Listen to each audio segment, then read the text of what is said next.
This is Pascal. He lives with his wife Annie and their children in their tropical terrace house on Fountain Street. Pascal likes to keep himself fit and spends his spare time gardening. He likes to work with his hands and is aspiring to become an electrician. Pascal plans to be an industrial air conditioning systems designer. This is Savira. Savira lives on Hibiscus Street with her 3 boys, Josiah, Husan and Saeed. Savira cooks delicious green bananas for breakfast. Her favourite TV show is CSI, and she likes going to the beach with her boys. Savira is a disability carer.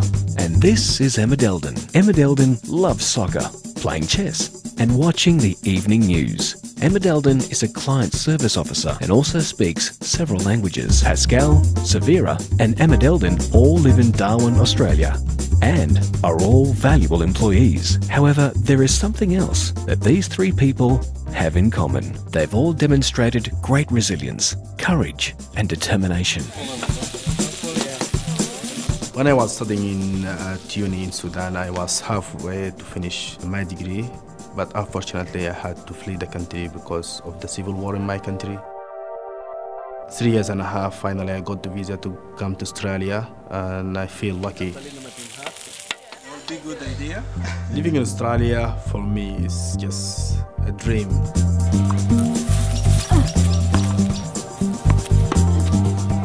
My boys and I moved to Australia in 2007. I live in Tanzania 11 years in a refugee camp.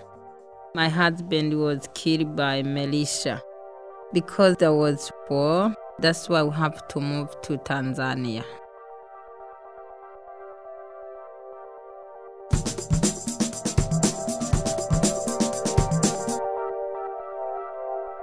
I left my country because of civil war.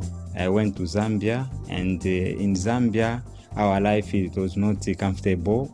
We lived in fear to think maybe our children could be killed during the war. For my future, I want to be like a chiller designer. I want also my children to be doctors, others engineers, something like that. All those is in my dream. The DiversityWISE program is a vocationally focused career and employment program for people of refugee background. A refugee is basically somebody who is fleeing from persecution. They cannot live in their country because they are afraid because of the persecution that they face. Programs that are done through Just a Job services providers are usually very quick and normally don't help them address their barriers.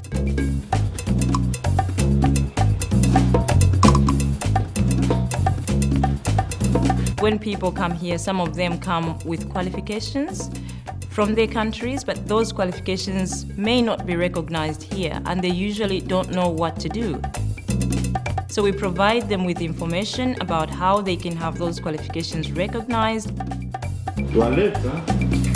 We also talk to them about different career pathways. What else can I do? How am I actually going to do it?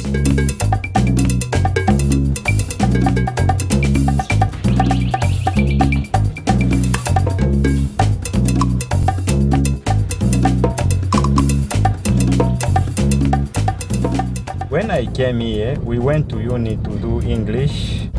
After that, then I go find a job because I'm a family man. I also want by that time to recognize as electrician. Pascal had 14 years experience working as an electrician in Africa. And when he came here, he wanted to do the same thing. Here in Australia. So Pascal was very willing to learn and to have his skills and experiences recognized. That was also not easy. We were able to get him an employer that could host him, and that employer put him up as a trade assistant. And Pascal has now been with that employer for more than 12 months. And the employer is happy. Pascal is very happy too.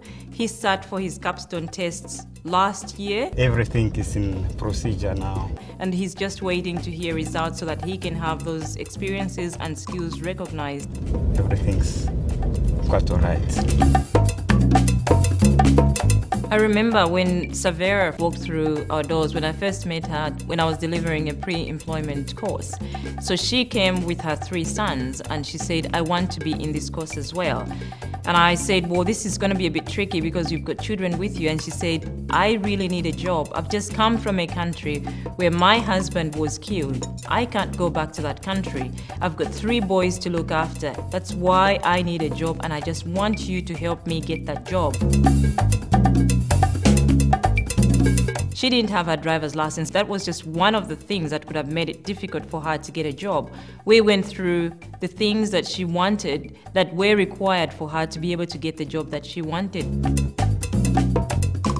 Sister Vera has grown up looking after people with disabilities, looking after people who are sick, because where she comes from, doing jobs like that is not something that you actually get paid for.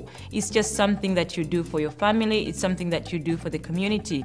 So she comes with all these skills. She's already had some experience, and all she required was just a bit more of training, and so that she can then work according to the Australian standards. She needed to know how things are done in this environment, how to use the hoist, and she was determined to actually undertake this training.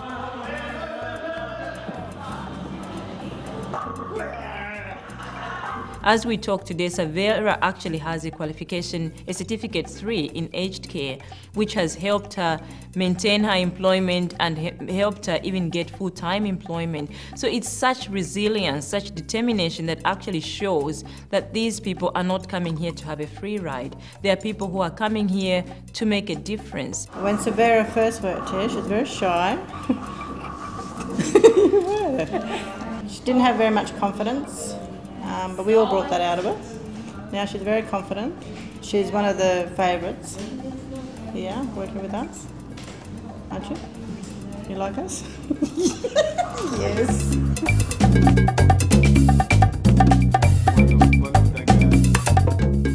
Darwin was halfway through his university degree when he had to flee his country, Sudan, to come to Australia. He was actually not even planning on coming to Australia, but he had just fled his country because it was war-torn, and he has always wanted to finish that qualification.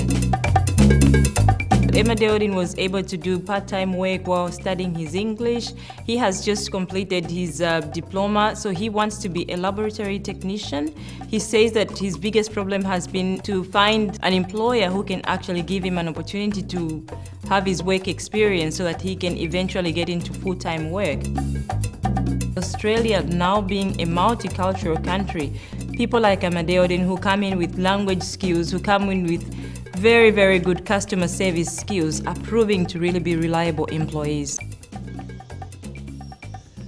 Well, I think as a mentor, one of the important roles is to actually, I think, facilitate rather than teach someone how to do things, but to actually try and let them work out how to do things in the system just by giving a few pointers here and there. It's very important to have, I think, as much support for people coming from those sorts of background, not just on a very short term, but on a continuous basis until, they've had enough time to really become independent. The mentor works with us and works with the participant as well to help them retain their employment.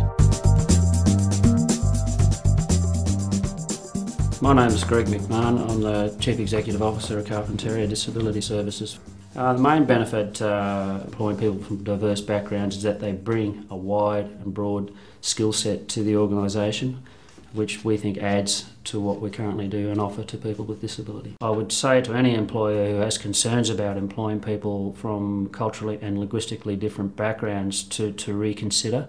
The positives will be that you'll have people that are committed to your workforce, that have a diverse range of skill sets, that have a willingness and a desire to become part of your organisation, want to stay within your organisation. It's only once you start working with people that you then start finding out that a number of these people are teachers in their previous lives, they're engineers, we've had people that are nurses, doctors, but their skill sets at this point in time have not been recognised in Australia. However, in our sector, there are wonderful skill sets that these people bring, and certainly add to the fabric of our organisation.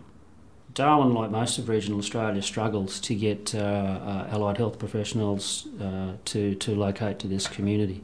An experience I've had just in the recent week is where we've had a lady arrive and present her resume, and it turned out that this particular lady had completed her physiotherapy degree in another country and had done 4 of her 5 years of supervision in the other country, yet her skills to this point in time are not being fully recognised here in this country. So for Carpentaria it was a no-brainer. We'll have that person and we'll employ that person, and we'll have that person starting next week.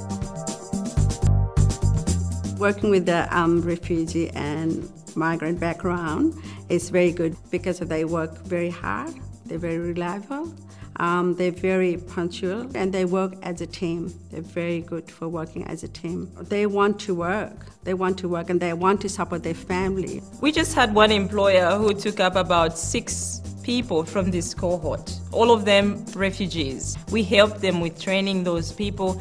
Those people have stayed in those jobs. I got this job through one of those organizations like WISE Employment Services. They did help me, supporting me until I found this job. I encourage all the refugees, all the brothers, don't give up, and if you really want a job, you'll find it. In future, I like to do certificate 4 in disability care. My life now, I'm living a comfortable life. All my children, my family, we are safe now. You know, that's it.